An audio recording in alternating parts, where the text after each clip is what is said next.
ֆիզիկական եւ հոգեկան առողջության հիմքում բժշկական գրագիտությունն է։ Ես առողջ եմ, երբ տեղեկացված եմ։ Ողջույն բոլոր նրանց, ովքեր հենց նոր են միացել մեզ, Հանրային ռադիոյի ուղիղ եթերում ենք, ես առողջ եմ հաղորդման շրջանակում,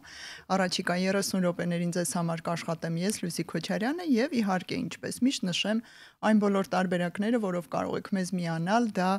armradio.am կայքի on-line ռեժիմն է, տեսագրություն, ձայնագրությունները տեղադրվում են այս նույն կայքում, ես առողջ եմ բաժնում եւ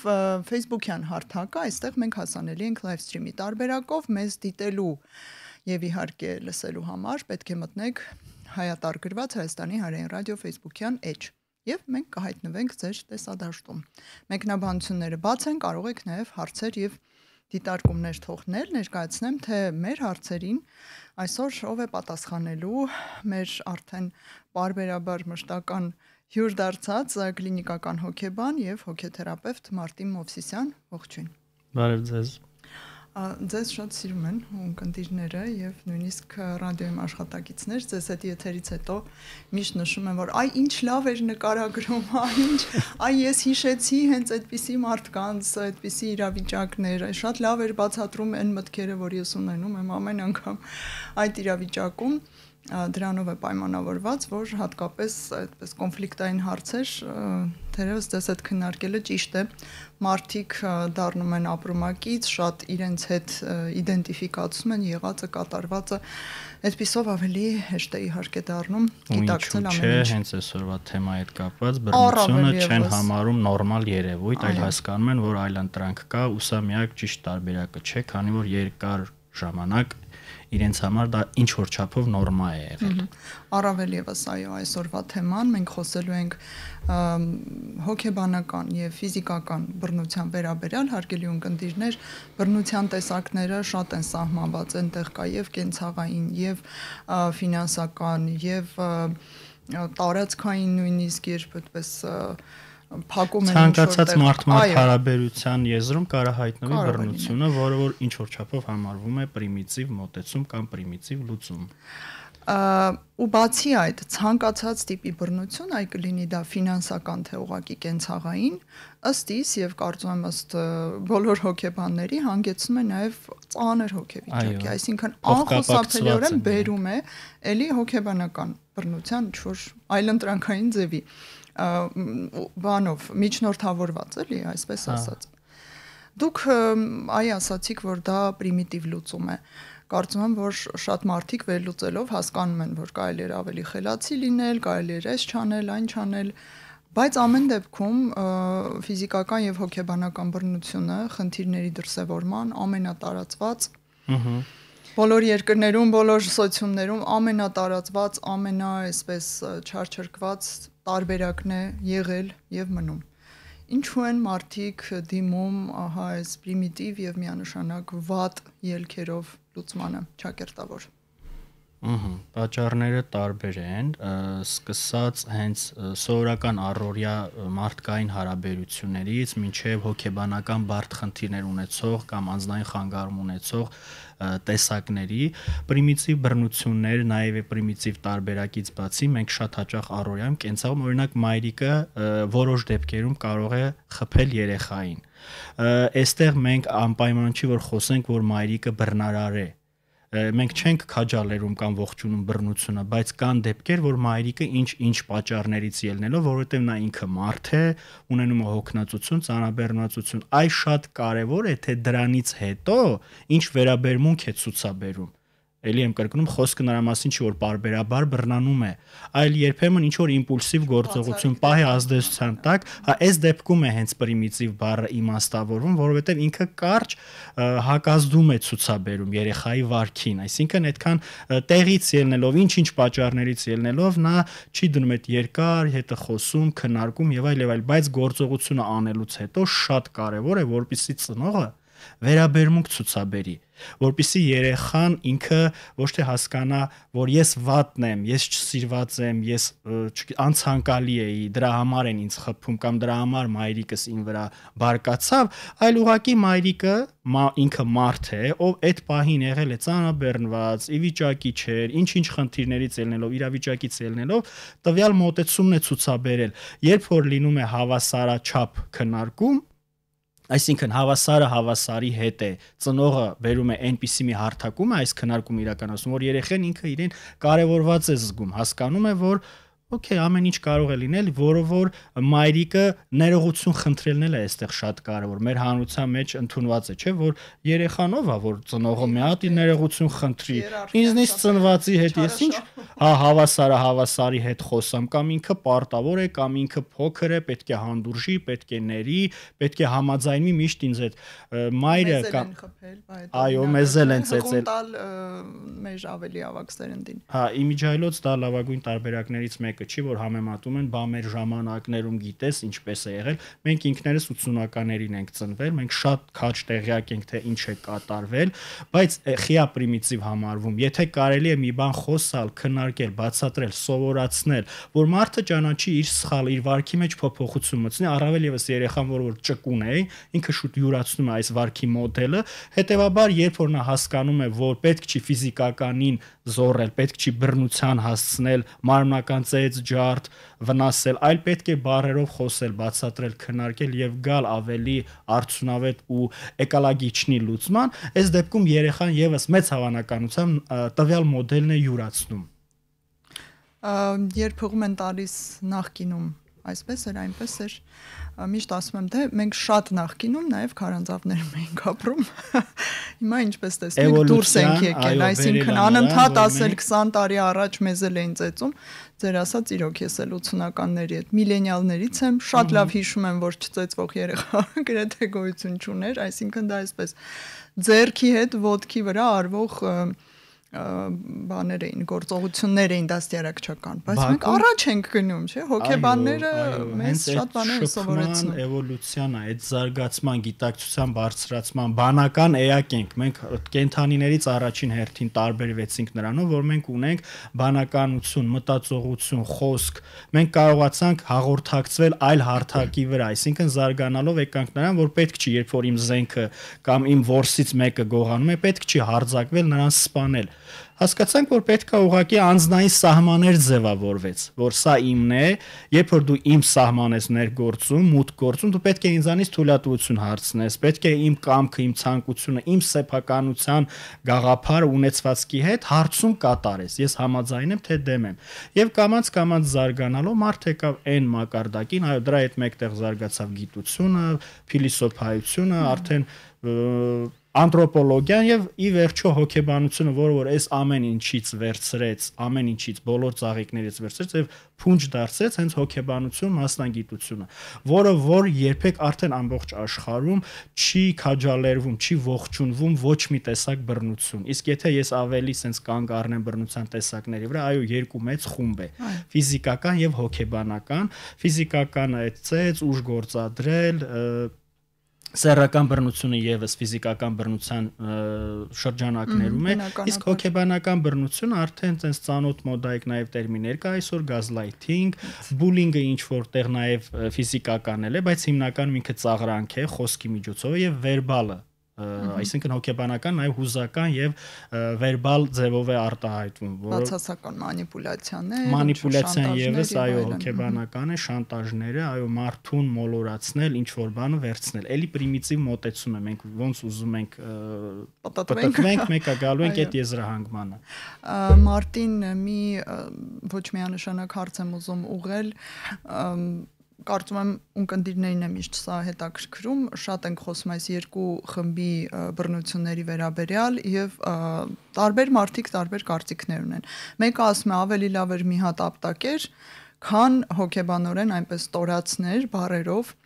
հույզերով, ինչպես արվեց։ Եվ հակառակն են ասում, ավելի լավ էր մի երկու կծու խոսք ասեր, բայց ինձ ասենք նախասիրությունների տարբեր է։ Ճաշակի հարց շատ դաժան է հնչում։ Ինչ է կարծում նախ ձեր փորձառությանն էլ դիմենք,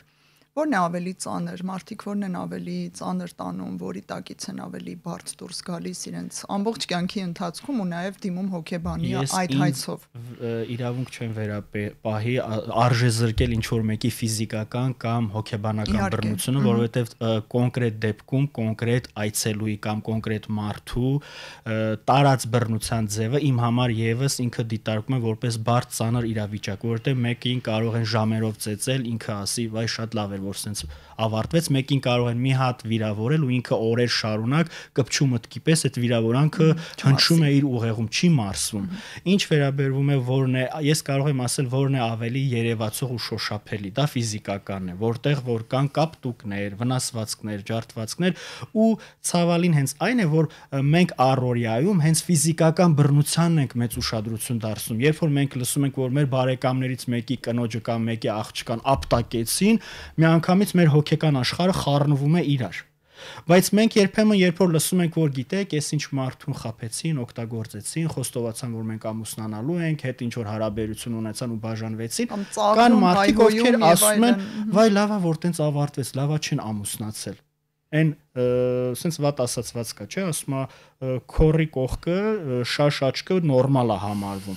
Պետք չի համարվել, որ գոնե սենց ավարտվեց, դա եւս բռնության տեսակ է։ Ֆիզիկականի բարդությունը նրանում է, որ երևացող է, երևելի ավելի շոշափելի է ու այն մարդիկ, ովքեր կիսամխիթարող նման արտահայտություններ են անում, վայ լավա սենց չեղավ, վայ լավա նենց չեղավ, այդ արտահայտությունների միջոցով իրանք արտահայտում են իրանց անզոր լինելը։ Մարդիկ միշտ չէ որ բաց են բռնության թեմաները լսելու կամ քննարկելու հարցում։ Նրանք պատրաստ են անտեսել, փակել թեման, շրջանցել։ Մարդի նկատմամբ պատրաստ չի նստելու սեղանի շուրջ եւ ասելու ես բռնության եմ։ Ու կարծես իրանք մասնակիցն են, երբ որ դու իրանց հետ կիսում ես այս թեմայում, նրանք նույնականանում են հերոսներից մեկի հետ ու այդ խառը վիճակից նրանք սկսում են փոխել թեման, հորանջում է, վայ արի ուրիշ բանից խոսան, գլուխս ցաված, կամ մեղադրելը ամենավատ բացասական ազդեցություն ունեցող հանգամանքը բռնության դեպքում, երբ որ մեղադրում են կարճ յուբկա չհագնեիր, հետևիցդ ինչ որ խոսքեր չասեին, դու հրահրեցիր, որ դու էիր մեղավոր։ Այո, տվյալ դեպքում առանց այդ էլ եթե խոսքը գնում է սեռական բռնությանը, առանց այդ էլ սեռական բռնության ենթարկված անձը արդեն ունի շատ ծանր մեղավորության զգացում, նա համարում է, որ այո, ինքը նպաստող գործոններ է, ինչպես եւ սեռական բռնության դեպքում, ակամայից երբ որ այդ ակտը տեղի է ունենում, որքան էլ որ զոհը դիմադրում է, նաեւ ինքը հաճույք է ստանում դրանից, որովհետեւ մեր մարմինը ունի այդ ստիմուլ ռեակցիա ազդեցությունը։ Եվ այստեղ իսկ արդեն նա ունի շատ ծանր մեղավորության զգացում, որ ինչու ես տվյալ իրավիճակում բացի այն որ փորձում էի պաշտպանվել, ազատվել, ես նաև հաճույք եմ զգացել։ Սա ամենածանրն է, երբ որ դու տվյալ մարդուն մեղադրում ես, որ դու նպաստել ես, իր մոտ արթնանում է այն միտքը, որ բայց իրականում ես այդ ընթացքում կարծես ինչ որ չափով նաև հաճույք եմ զգացել։ Միգուցե ես անառակ եմ, այսպիսի մտքեր են սկսում առաջանալ։ Եվ խեն մարդիկ հաճախ անտեսում նման խոսակցությունների ներկա լինելը, որովհետև բարոյական արժեքներին վերաբերող թեմաների շուրջ այն մարդիկ, ովքեր շատ զարգացած հոգեբանական մակարդակում չեն, նրանք լռության միջոցով փորձում են շրջանցել կամ փակել այս թեման։ Խայտառակ չլինենք, մեր աղջկա բարոյականության մասին ինչ որ բան որ իմանան, մեր ընտանիքը ծաղրի կենթարկվի, քննարկման առարկա կդառնա եւ հաճախ տևական ժամանակ լռելով այս թեման ավելի է խորանում, այսինքն բռնարարը իրեն ավելի ապահով է զգում, ավելի մեկուսացած է զգում հանրության կարծիքից ու պատիժ կրելուց, պատասխանատվություն կրելուց եւ շարունակում է իր սև գործը։ Ու իմիջայլոց սեռական բռնության քանի որ անդրադարձ կատարեցինք, նաեւ նշեմ, որ ամենահաճախ սեռական բռնության զոհ դառնում են այն մարդիկ, ովքեր որ գտնվում են վստահելի հարաբերություններում, փոխհարաբերություններում, այսինքն պատահական փողոցից մեկը, այդ դեպքերը քիչ է, որ պատահական սեռական բռնության են ենթարկվում, հաճախ սեռական բռնության են ենթարկվում այն մարդիկ, ովքեր որ վստահելի հարաբերության մեջ են, ընտանիքի անդամներ, բարեկամներ, ծանոթներ, ում հետ կա սերտ, ջերմ ինչ որ հարաբերություն։ Այո, սա փաստացի լրացուցիչ ցավ է, չէ, սովորաբար պատճառում, որովհետև ինչ բոլորովին անծանոթ որի անունը չգիտես եւ պատահաբար քեզ հետ պատահել է այդպիսի մարդ ոտնձգություն անի եւ ինչ քո կողմից վստահություն ձեռք բերած։ Մարտին մի այսպիսի հարց եմ ուզում ուղղել, Գաղտնիք չէ, որ Հայաստանում եւ մեր հանրությունում տղամարդիկ ավելի քիչ են խոսում իրենց նկատմամբ բռնությունների վերաբերյալ, դա կլինի հոգեբանական, դա կլինի ֆիզիկական, ֆինանսական, սեռական էլ իրենց կյանքի ընթացքում եւ այլն եւ այլն։ Նրանք ավելի քիչ են խոսում, որպեսզի իրենց չզգան եւ Չերևան նաեւ թույլ, խոցելի, անպաշտպան եւ այլն, կանանց համար էլ ուրիշ առումով է ավելի դժվար խոսել, բայց մի փոքր ավելի ոնց որ սկսել են արտահայտվել։ Իսկ հոգեբանի մոտ ովքեր են ավելի հաճախ դիմում եւ արդյոք ունենք դիմելիության խնդիր հենց այս հարցում։ Շատ ունենք դիմելիության խնդիր, բայց հոգեբանականի վերաբերյալ են շատ դիմում։ Այս վերջերս իմիջայլոց, քանի որ նարցիսական թեմաները, հակասոցիալական ազգային խանգարման թեմաները, բռնության թեմաները մի տեսակ շատ տենդենցիային է դարել սոցհարթակներում, մարդիկ սկսել են ինչ որ առումով լավ է ինֆորմացվում են մարդիկ, սկսել են տեղեկանալ, հասկանալ, որ ամենևին նորմալ չի, որ իմ ամուսինը երբ որ խմած գալիս է ինձ ծեծում է։ Ամենևին նորմալ չի, երբ որ իմ ամուսինը գալիս է պատմում է իր սիրեկանի հետ ինչպիսի ժամանակ է անցկացրել, իսկ կինը երեխաների հետ նստած սպասում էր այդ ամուսնու վերադարձին։ Շատերի մոտ կարող է թույլ կարծիք առաջանալ, որ հիմա սեքսիզմ է, ես կանանց կողմից եմ, բայց ես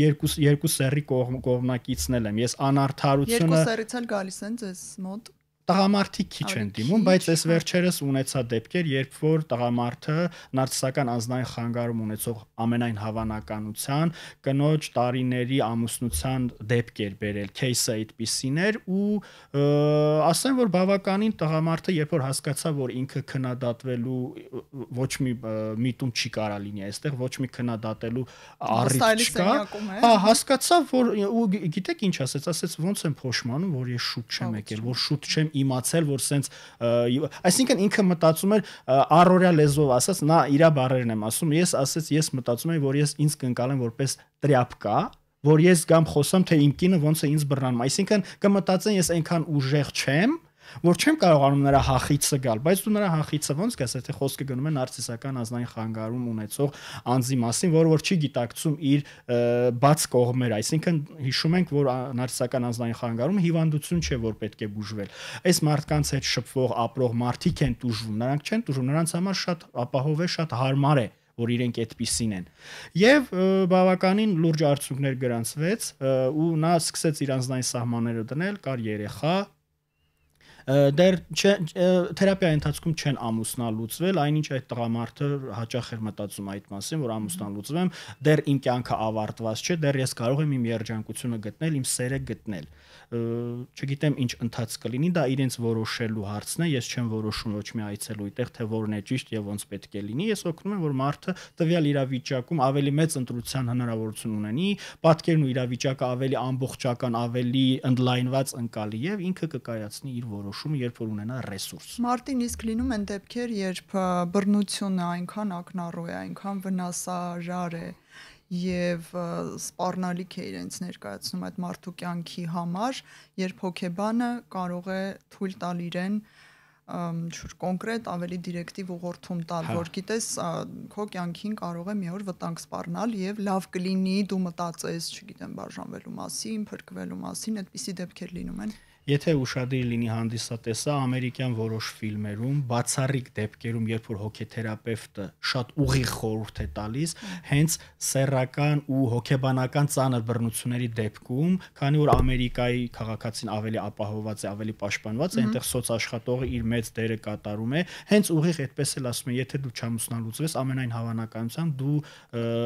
մահվան շեմին ես կանգնած։ Այսինքն, երբ որ ամուսինը նարկոման է կամ ինչ-ինչ խնդիրներ ունի եւ գալիս է տուն անադեկվատ վիճակում, չկա երաշխիք, թե ինչ է լինելու։ Այս տվյալ մարդը ապահովության ոչ մի երաշխիք չունի, այսինքն բռնության ենթարկվողը։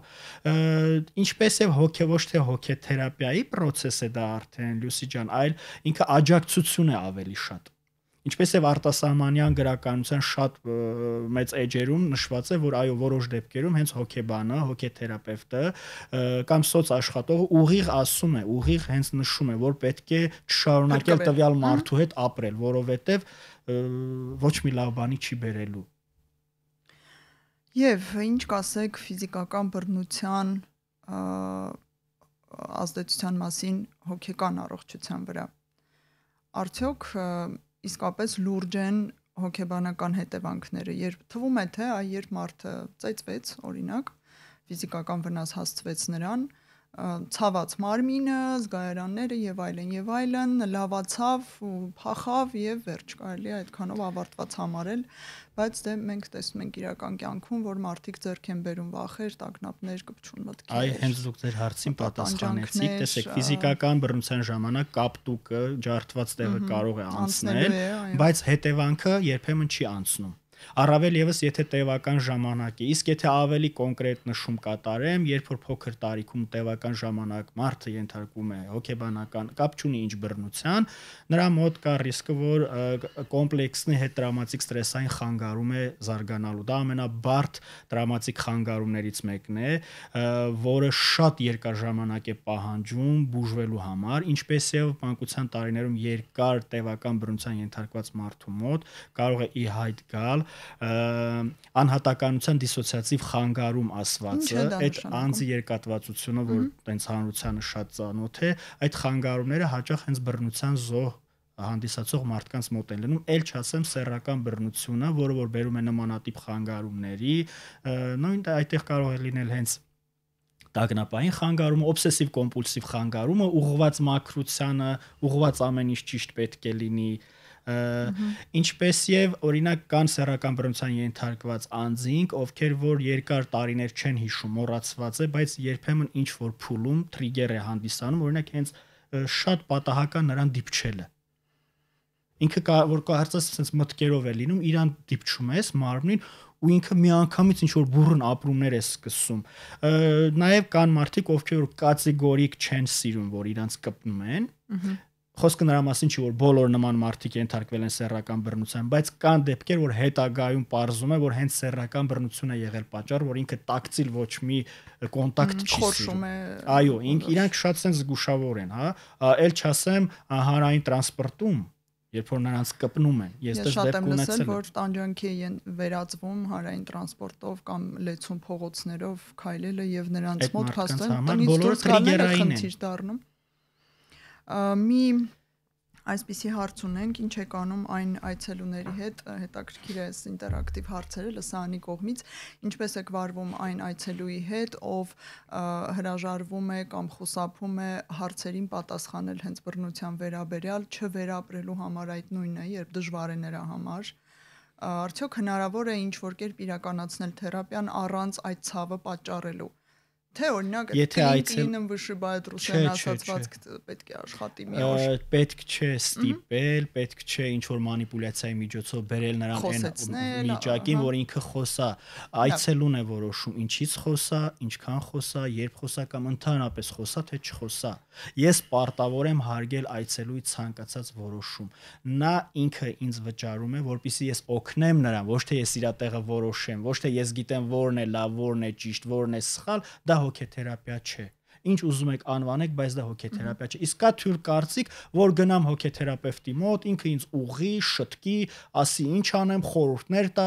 ինձ ուղեկցի, որ ամուսնուցս բաժանվեմ։ Հոգեթերապևտը եթե տենց բաներ արեց, նա կոմպետենտ չէ։ Նա ուրեմն իր մոտ հավանաբար կոնտրտրանսֆեր երևույթն է։ Նույնականացել է այցելուի հետ, դարել է այցելուին խնամող կերպար, մամա, տատիկ, պապիկ եւ փորձում է փրկել իր քույրիկին, դառնում է ինքը կամ քո քույրիկը, կամ քո գուցե կուղակիցը, գուցե քո բարեկամը, քո մայրիկը, քո հայրիկը, եւ դու փորձում ես փրկել։ Հոգեթերապևտը փրկիչ չէ, հոգեթերապևտը պրոֆեսիոնալ մասնագետ է, տարիների կրթությունով, վերապատրաստումով, անձնային թերապիայով, նա ուղղակի զրուցակից չէ։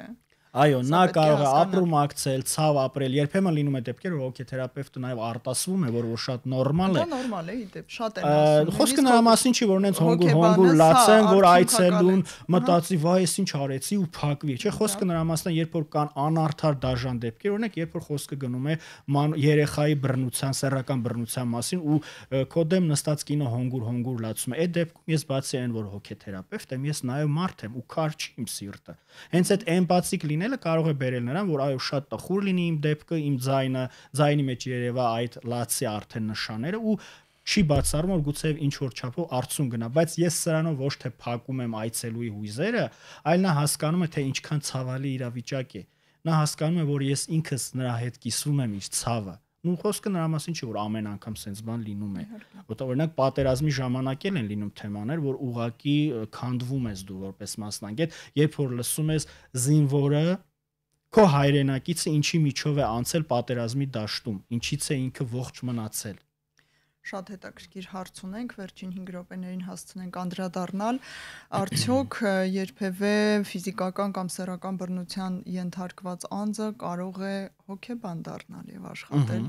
որպես հոգեթերապևտ։ Եթե անձը քանդված չէ, շատ sense առօրյա ձևով ասեմ, եթե անձնային բարդ խանգարումներ չունի, եթե նրա գիտակցությունը բարձր է, նա ընկալունակ է, նա ի վիճակի է, հաղթահարել է իր խնդիրները, լիարժեք հաղթահարելուց հետո, երբ որ եղելությունը վերքը սպիացված է, այսինքն ամեն վարքյան չի ցավալու, երբ որ այցելուն այդ մասին խոսա, քո վերքը նորից չի բացվելու, այո, նա կարող է լավ հոգեթերապևտ դառնալ, որովհետև նա այցելուի լուրջ փորձ ունի։ Մենք այդքան սովորում ենք, գնում ենք հոգեթերապիայի, եմ ես գնում հոգեթերապիայի, բացի այն, որ մարդը ճանաչի իր մութ ու ստվերային կողմերը, բացի այն, որ մարդը լուծի իր խնդիրները, նաև այցելուն ինչ է զգում, ով է այցելուն, այս աթոռին, երբ որ նստած է այցելուն, ես այդ փորձը պետք է պարտադիր ունենամ, որպես այցելու, ինչ եմ զգում ես, հետո նոր որպես հոգեթերապևտ։ Միանշանակ համամիտ եմ, տրամաբանական է եւ մի հարց էլ ժամանակ դեռ ունենք, եւս մեկ հարց ուղղելու, դեռ ունենք։ Ինչ հարցեր եւ ինչ գործողություններ չի կարելի տալ իրականացնել բռնության ենթարկված այցելուի հետ, սա շատ կարևոր է։ Ես բռնության հոտը զգում եմ, ես այցելուի կամքին հակառակ զորով իրեն չեմ տանում այդ ուղղությամբ։ Նա պետք է իրեն առաջին հերթին ապահովը զգա, պաշտպանված զգա, հասկանա, որ ես քննադատ չեմ, դատավոր չեմ, փողոցից մեկը չեմ, ով որ ասպիտակներ է դնելու, ասելով վայ դու ինչ անբարոյակ եւ այլ մոտեցումներ չունի հոգեթերապևտը։ Ես ընդունում եմ նրան այնպիսին, ինչպիսին որ նա կա, երբ որ մեր մեջ ձևավորվում է ալյանս, վստահելի փոխհարաբերություններ, նա կամած ձեր նախորդ հարցի պատասխանել է իմիջիալույսը։ Նա կամած սկսելու է շեր տար շեր բացի իր հետ ինչ է տեղի ունեցել եւ այն մարդիկ, ովքեր որ մոռացած են լինում, բռնության դեպքերը շատ հաճախ նաև մոռացվում են, այստեղ օգնության է գալիս երբեմն երազները, երբ որ այցելուն սկսում է պատմել իր երազների բովանդակության հետ աշխատելուց, երբ որ այցելուն արդեն ռեսուրս ունի, կարողանում է ռեֆլեքսիա ունի, այսինքն կարողանում է արդեն խոսել, քննարկել, վերլուծել, գիտակցել, հետադարձ կապ տալ ինձ, հարցեր տալ, հետաքրքրություն ցուցաբերել, երազը արդեն նաև նախանշան է այն մասին, որ հոգեկանը պատրաստ է արդեն այս թեմայի հետ առերեսվելու եւ անգիտակցականի մեսիջն է երազը։ Մեր ամբողջ կյանքում տեղի ունեցածի իմաստի արտահայտումն է, որը հաճախ վախերի, ցանկությունների ու նաև մարգարեական բովանդակություն ունեցող են լինում երազները։ Այսինքն մի քանի քայլ առաջ ընկնել գիտակցությամբ եւ փորձել հասկանալ հետո ինչ է լինելու այսօրվա դրությամբ։ Արդեն երբ որ երազի բովանդակության մեջ կա բռնության հետ կապված նոտաներ, մենք սկսում ենք աշխատել եւ կամած այդ անվտանգության բարձիկը շատ կարեւոր է այս դեպքում, որտեղ բռնության դեպքում շատ զգուշ պետք է լինի հոգեթերապևտը, որպեսզի ռետրավմատիզացիա չլինի այցելուի մոտ։ Ու շատ կարևոր է հոգեկրթումը, իր հետ միշտ քննարկել, խոսել, բացատրել, ներկայացնել սոցիալական պայմանների հետ կապված, մեր հանրային կարծիքի հետ կապված էլ իրեն քննարկել, ասել, որ ինչքան էլ որ ես հայ եմ, ինչքան էլ որ ես տղամարդ եմ, պետք չի մտածել, որովհետև իրանք երբեմն մտածում են, որ ես նման մարդկանց ընկերներից մեկն եմ, չի բացառվում։ Երկու շատ հետաքրքիր առանձնահատկություն, որ տղամարդ եմ եւ որ հայ եմ, կարծրատիպեր կան իսկապես այս ամեն ինչի վերաբերյալ, եւ վերջնական մի կարող եք հակիրճ պատասխանել հնարավոր է լիարժեք վերապրել եւ լիարժեք ամոքվել եթե չի հասել շատ բարդ տրավմաների, այո, խոսքը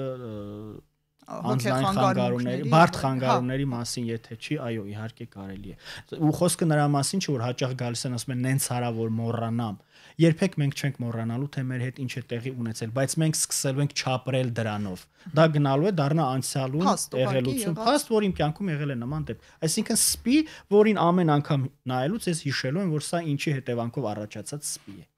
Լավ, շատ շնորհակալություն, այս բարդ թեման ավարտենք այս դրական նոտայի շուրջ, որ հաղթահարելի է։ Հարգելի ունկնդիրներ, զրուցեցինք կլինիկական հոգեբան, հոգեթերապևտ Մարտին Մովսիսյանի հետ, հուսամ էլի որևէ այսպիսի խնդրահարույց թեմայի շուրջ կհավաքվենք, այս տաղավարում ձեզ համար աշխատեց Լուսի Քոչարյանը, ցտեսություն բոլորին։ Ես առողջ եմ, երբ տեղեկացված եմ։